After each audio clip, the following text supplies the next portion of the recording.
This is my OBDeleven device, but today we are sitting inside the Toyota because as of recently the OBDeleven launched support for all car brands with CAN bus system, which means basically every vehicle produced after 2008.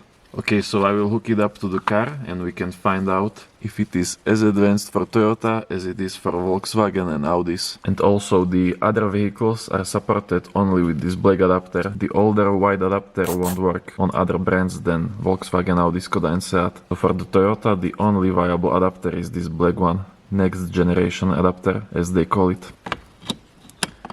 Okay, plug it inside. If you want to use your OBDeleven on other car brands, you will need a different app. It is called OBDeleven Car Diagnostic app. I will go ahead and install it. So it says plug in the device to the OBD2 port, turn the ignition on and press connect. So we have completed the first two steps, just press connect. Now it wants to log in. Okay, let me create account, confirm the email address, select the next gen device. And now it is connecting. Same as other OBDeleven apps, the main page is diagnostic scan. We can go ahead and see what it actually can scan. And obviously only 3 control modules, so this won't even do full scan. Okay, we have 0 faults, so we need to test if it can actually find the faults. So let's go ahead and we will create the fault ourselves.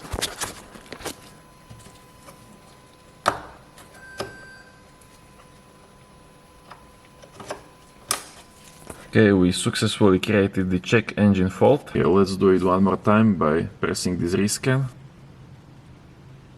Already I have the feeling that this will be just a simple code reader, nothing more. Okay, 2 faults found. Mass or volume, airflow, air circuit, low input. Intake, air temperature, circuit high because I unplugged it. So you can see the fault that is in the engine. There is the Google button, which will take you to Google search so you can read more about the code. You can also clear them, so we can try that. Okay, so here is the check engine.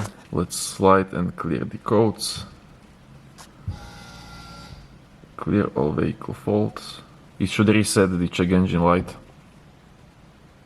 Yes, and the check engine is already gone by deleting the faults. So it can scan engine and transmission codes. Now let's go ahead and look at the rest of the app, if it actually can do something more than just reading the fault codes from the engine. Okay, so the main page is only scan. You have this vehicle, so information, there is only car make and the VIN number. There is even missing mileage and production date, so not much information. We have control units. It scan only 3 control modules: engine, hybrid and drive motor. So it probably doesn't even read transmission faults. So I'm guessing it is only for the engine. There is history button, okay, which just says how many times I clear and scan the codes. Okay, and that is everything. So no live data, no freeze frame, no nothing. The only 2 things that the OBDeleven does for other vehicles is reading fault codes from the engine and clearing fault codes from the engine. Okay, so the conclusion of this is that OBDeleven is completely useless for other vehicles outside of VAC and BMWs, while the OBDeleven VAC app is at the level of dealership scan tools. On the other hand, the OBDeleven for other vehicles is completely opposite. It does almost nothing. Really, the only use is reading and clearing fault codes. You can just buy a simple code reader like this. It will work also on the older vehicles which doesn't use CAN bus. It will show you live data, graphs, values, freeze frame, bunch of other information. A device like this costs $20. So car brands that are not supported by OBDeleven VAC, simple code reader like this will be just better option.